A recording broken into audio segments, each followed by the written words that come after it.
Welcome to another thrilling episode of CrimeWave AI, where we don't just explore mysteries, we take you right into the heart of history's most perplexing enigmas. Get ready to uncover secrets hidden in the shadows, and remember, your insights are part of the journey. What do you think really happened? Stick around because the deeper we dig, the more twisted the truth becomes.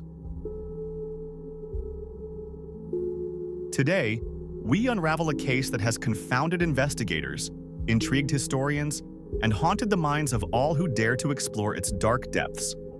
The Hinterkaifeck Murders. This is not merely a tale of crime, but a harrowing saga of isolation, a lonely farmhouse in the Bavarian countryside, and a series of events so horrific that they would reverberate through time, leaving behind a mystery that still refuses to be solved. Prepare yourself, for this story plunges us into a world where shadows whisper secrets, where every creak of the floorboards might signal something sinister lurking in the dark.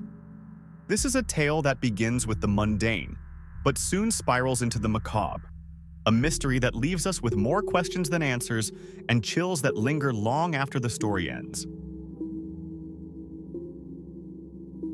Let us travel back in time to March 1922, deep in the heart of Bavaria, Germany. Imagine a world cloaked in snow, where the bitter cold of winter still grips the land. Hinterkaifeck was more than just a farm. It was an island of isolation, nestled about 70 kilometers north of Munich, surrounded by dense forests that seemed to close in with every passing day. Here, the Gruber family made their home. Andreas Gruber, the stoic patriarch. His wife, Cecilia, whose eyes held the weight of years. Their widowed daughter, Victoria, still young but burdened by sorrow. And Victoria's two children, little Cecilia, with her innocent laughter, and baby Joseph, barely 2 years old, full of the promise of life yet to come. Completing this household was Maria Baumgartner, a maid who had just started her service at Hinterkaifeck. She was a stranger to the farm, eager to prove herself in this quiet corner of the world, unaware that she had walked into a place where something dark and unspeakable would soon unfold. Despite their seclusion, the Grubers were not entirely cut off from the world beyond. Life on the farm was harsh, demanding every ounce of their resilience and self-sufficiency. Yet, they were not alone. The family maintained a tenuous connection with their neighbors, fellow farmers who would occasionally offer a helping hand or exchange a few words, breaking the monotony of their solitary existence. But as the long Bavarian winter began to give way to the first hints of spring, something else began to creep into their lives, something far more ominous than the isolation that surrounded them.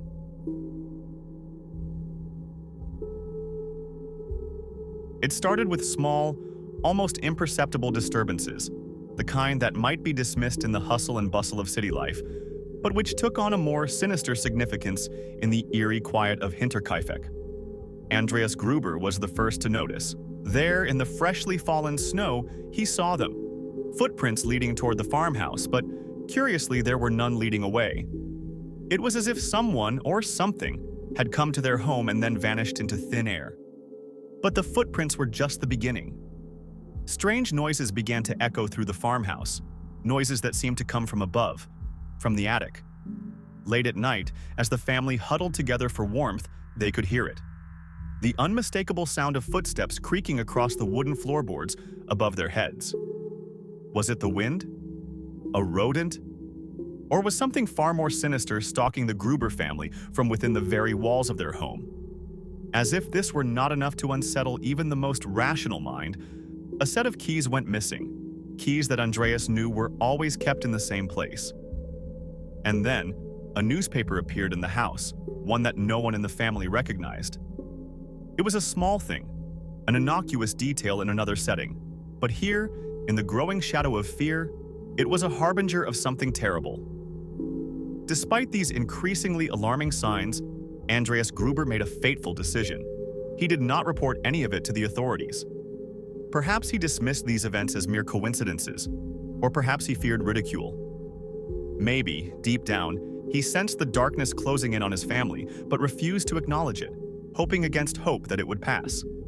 But what is clear now is that these strange occurrences were not random. They were the dark prelude to a night of unspeakable horror.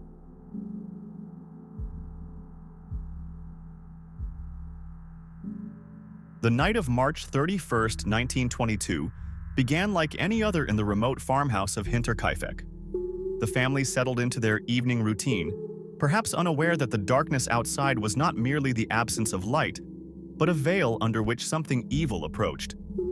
The details of what happened next are shrouded in mystery, but what we do know is enough to send shivers down the spine. One by one, Andreas, his wife Kazilia, their daughter Victoria, and young Kazilia were somehow lured into the barn.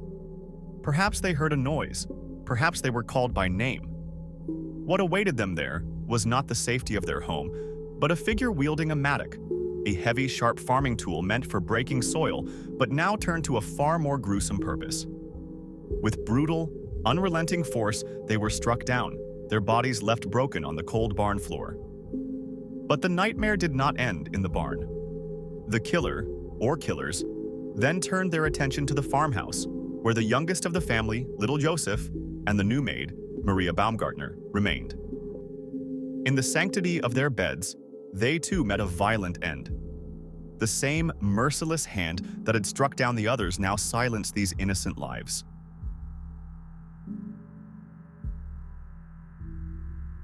For the next 4 days, Hinterkaifeck was eerily quiet. The usual sounds of farm life, the lowing of cattle, the clatter of tools, the voices of the Gruber family, were absent. The chimney, once a signal of warmth and life, stood cold and silent. Concerned neighbors began to notice the unsettling stillness. No one had seen the Grubers in days, and a creeping sense of dread began to take hold. A group of neighbors, led by Lorenz Schlittenbauer, a man with a history entwined with the Grubers, decided to investigate. What they discovered defied comprehension. The bodies of Andreas, Cecilia, Victoria, and young Kazilia were found in the barn, their lifeless forms hidden beneath a pile of hay, as if the killer had attempted to conceal their heinous crime. Inside the house, the horror continued. Joseph and Maria lay dead in their beds, victims of the same brutal force. The brutality of the murders sent shockwaves through the small Bavarian community. The quiet farm that had once been a symbol of rural resilience was now a place of fear and revulsion. How could such evil have descended upon this isolated family? The whispers of horror spread beyond Hinterkaifeck, reaching even the farthest corners of the region.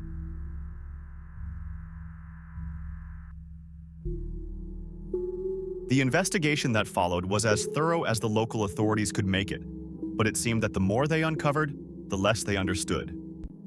The crime scene offered no easy answers, no clear motive, no obvious suspect. The few clues they had only deepened the mystery. The most disturbing discovery was that the killer, or killers, had not simply vanished into the night. Instead, they had remained on the farm for days after the murders. The animals were fed, smoke was seen rising from the chimney, and food was prepared and eaten. It was as if the murderer felt no urgency to leave, as if they were strangely at home in the aftermath of their monstrous acts.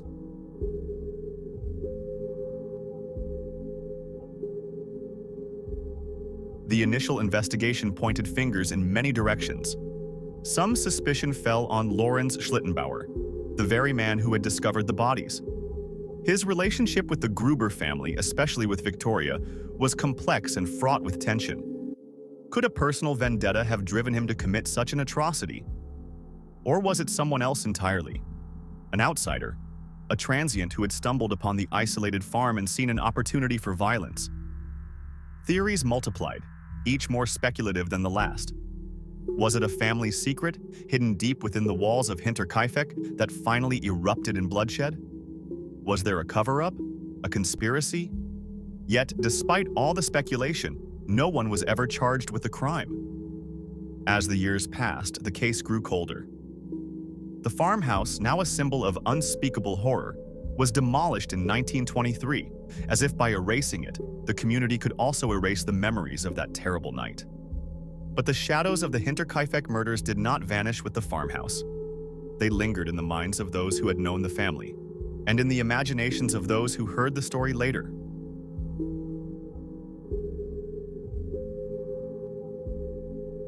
Decades have passed since that cold March night, and still, the Hinterkaifeck murders remain an unsolved enigma. Over the years, countless theories have been proposed, each attempting to bring some semblance of clarity to the mystery. Some suggest the murders were born of a personal vendetta, perhaps an argument, a hidden affair, or a long-simmering grudge. Others believe it was the work of a stranger, a passing figure who saw the isolation of the farm as an opportunity for violence. And then there are those who whisper of a more complex conspiracy, one that involved more than just one person, a cover-up of something so dark that it had to be buried along with the bodies. Yet, despite all the books, documentaries, and endless speculation, none of these theories have been conclusively proven. The true identity of the perpetrator remains shrouded in mystery, locked away in the silence of the Bavarian forests. The Hinterkaifeck murders are a stark reminder that even in our quest for understanding, some questions may never be answered. This case, a dark legend that continues to captivate and terrify, serves as a chilling testament to the fact that some mysteries are destined to remain unsolved. And so, as we close this chapter, we are left with the haunting echoes of the past, a puzzle with pieces forever missing. What truly happened on that fateful night in 1922? The answers may be lost to time, buried in the shadows of Hinterkaifeck, but the story lives on, a ghostly presence in the annals of true crime.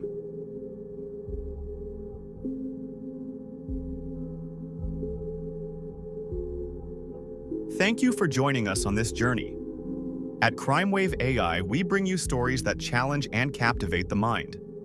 If this intrigued you, subscribe and hit the notification bell for more.